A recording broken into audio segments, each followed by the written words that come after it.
జంధ్యమింపుగ వేసి సంధ్య వార్చిననేమి బ్రహ్మమందక కాడు బ్రాహ్మణుండు. తిరుమణి శ్రీచూర్ణ గురురేఖలిడినను విష్ణు నొందక కాడు వైష్ణవుండు. బూదిని నుదుటను బూనుకొనినానేమి శంభు నొందక కాడు శైవజనుడు. కాషాయ వస్త్రాలు కట్టి కప్పిననేమి యాసపోవక కాడు యతివరుండు. ఇట్టి లౌకికావేశాలు గట్టుకొనిన గురిని చెందక సన్ముక్తి దొరకబోదు.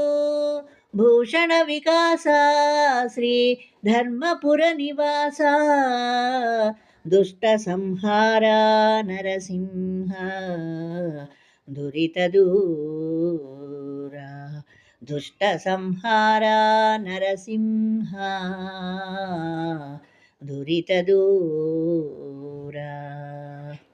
ఓ నరసింహస్వామి, అందముగా జంధ్యమును వేసుకున్నను బ్రహ్మను తెలియనేరనివాడు బ్రాహ్మణుడు కాడు.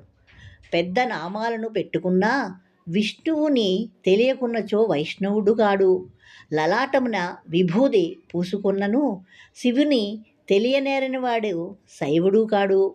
కాషాయ వస్త్రములు కట్టుకున్నను ఆశ లొడగనివాడు సన్యాసి కాడు. లౌకికమైన వేషాలు ఎన్ని ధరించినా సద్గురువునాశ్రయించి బోధ పొందని వారికి నిజమైన ముక్తి దొరకబోదు.